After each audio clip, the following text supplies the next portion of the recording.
What's good, y'all? Welcome back to the channel. Like, share, subscribe, comment. IG, TikTok, about the video, and we just gonna hop right into it. So we're gonna be talking about the recent beef about 50 Cent with 50 Cent and Big Meech and BMF and Lil Meech and all them. That exposed some info. At least I didn't know about Big Meech, but if you did your research, you might have knew. So basically, we'll start where the beef starts at. Um, Obviously, if you didn't know, 50 Cent and Rick Ross has been enemies for years. They've been at odds. He's actually the only person I will ever say I feel like 50 Cent had a stalemate with in the beef, just because it feels like Rick Ross is just, he has no perception of reality. I swear he does. But that's neither here nor there. So Big Meech, obviously Rick Ross has been doing these car shows for years, as we also seen with his beef with DJ Envy. He does these car shows for years.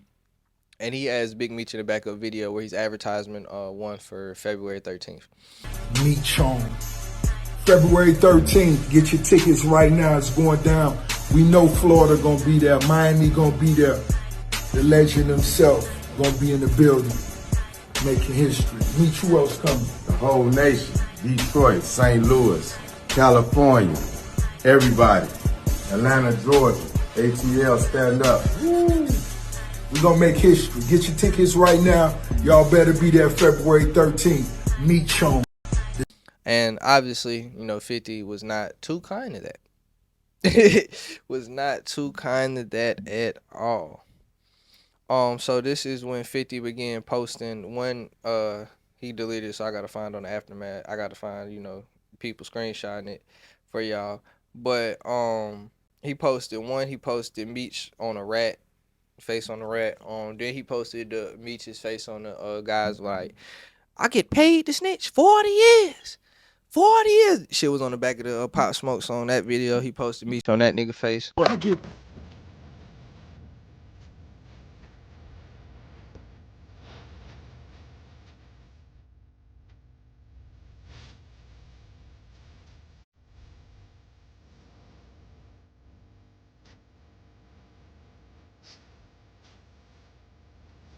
I don't even know what you get with me. Bro, you happy about giving people Nigga, that you know how money? much motherfucking money they gave me for that? How much? $200.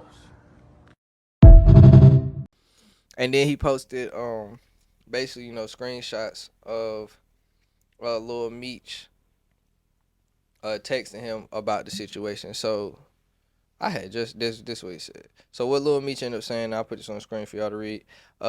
They just told me you unfollow me off Instagram, and now you managing Skilla Baby with Rocket when I brought him around you first when you didn't have a clue who he was. Now you mad at me when I would take the shirt off my back for you. I can't believe this, man. You act as if I'm your enemy. I've only shown you love and loyalty and human. I go through my own shit, but I never switched up on you.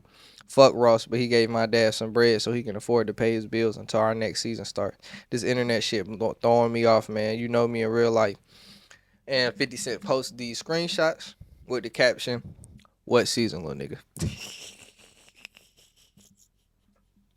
So, like I said, 50 Cent wasn't too fond of that. So, and now you're wondering, obviously I put the connection on why 50 Cent posted and why he was angry, but what is the evidence behind that he's actually Big Meech is actually a rat? So I did some digging, and it's actually public court cases on the internet on top of Blue Da Vinci during the interview.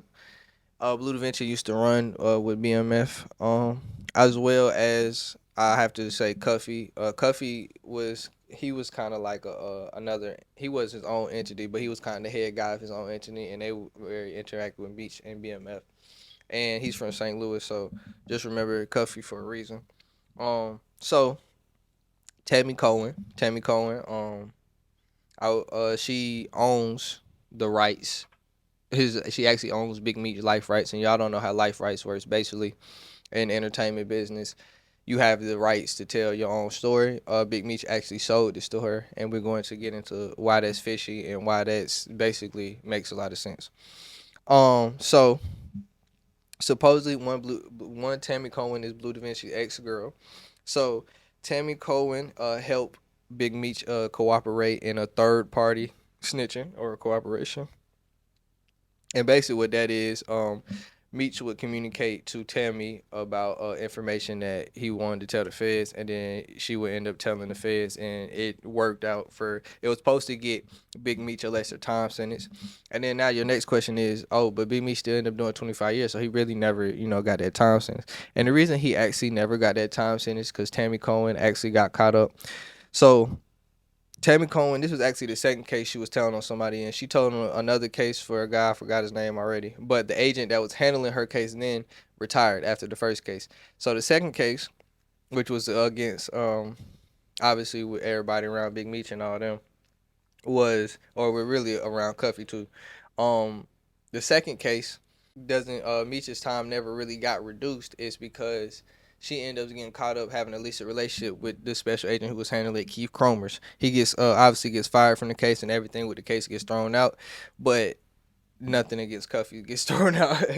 So how Cuffy comes into this, like I said, she already owned his life rights, and I said they were trying to paint Suarez, Cuffy, and Meech as the big dogs. So at one point, while Meech is in jail, Tammy, they were going to do a movie way before 50 was going to do the Star Show, and obviously he's communicating with Tammy about obviously doing the movie because she owns his life rights, and she would have to be the one to be in agreement with this. The police realize that she's in communication with Cuffy, and they turn the case from Suarez to Cuffy. And she basically just set him up from there, and that's how he ended up getting his jail time, where he got 27 years. But they said he'll be out in like 18 months. So, but he been in that thing for at least 16, 17 years. So he's been in there a while. So testified that Demetrius Flannery was aware of the deal, and that Demetrius had one request, and that his name does not appear in any documents.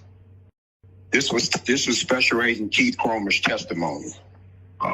CS1 testified, Tammy Collins, that Demetrius Flannery was aware. She signed up to be a government informant to give Demetrius Flannery a time cut.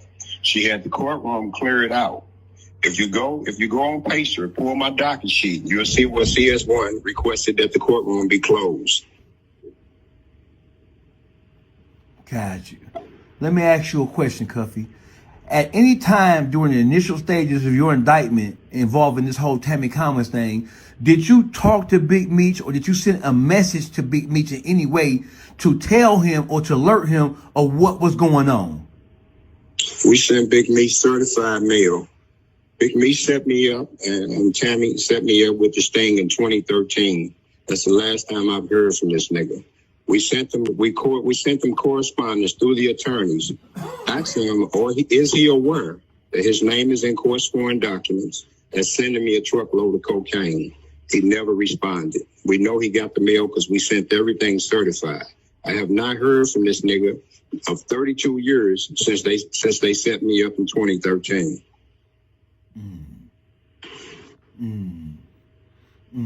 So what in the fuck is all these? So right now, some of the most well-known members of BMF, like J-Bo, for example, J-Bo, he is strangely, suspiciously silent about all these facts that are coming out. I believe J-Bo is from St. Louis, isn't he? He is. Okay. He is. What's your relationship with him? You know, I never knew J-Bo. He was cool with my little brother, Magic, or Wani. He passed on the first BMS indictment. He passed in USP Atlanta from an asthma attack. Got you. So I never knew J-Bo. He was always one of the little homies.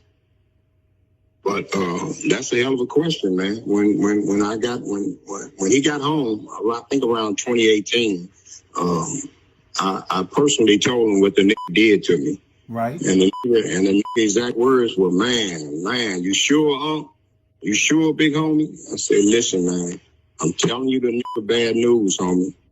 This is what I'm telling you, man. So the nigga party with me with these words with that, I got to holler at the homie, man. He got to explain this. My words to him were, how can you explain this, homie? How can you explain this? So I never came out until 2018, right, until I got black and white. See, I never knew this nigga rolled. yeah, that really puts all together. Why how Big Meech ended up telling just third party cooperation. He ended up getting Cuffy taken down. And the reason all this is really coming to light now is I guess I mean, it could, with a woman, it's a lot of reasons. She could be mad that Meech didn't come home to her, which is rumored, or well, Wax said this, but it's Wax, so you gotta take the motherfucker with a grain of salt. That rumor, that Big Meech paroled home the little Meech mama, which I do think is very accurate because that's something a woman would get mad over, or basically like he just dissing her and acting like he not with her. So I would assume that would be one of the two reasons that Tammy Cohen is now helping expose this to the world, as well as going back with 50. Uh, the reason 50 already made his money from obviously BMF, but as well as he can continue making money from this because like I said, Tammy owns the life rights, so he can really do this BMF story without Meech, Lil Meech, Big Meech, and all them niggas because Tammy's the one who owned the life rights, and she has so much information because look who she's been dealing with. She dealt with Blue Da Vinci. She obviously had some dealings with Meech. She had a dealing with a special agent on the case, and she had at least like enough conversations with Cuffy to turn him in. So she has a lot of information that would probably be able to tell a lot of the story. So 50 could still continue to make money off of this by just communicating with her. So it's a very sticky situation. So like, share, subscribe, comment, IG TikTok on the video, and we out.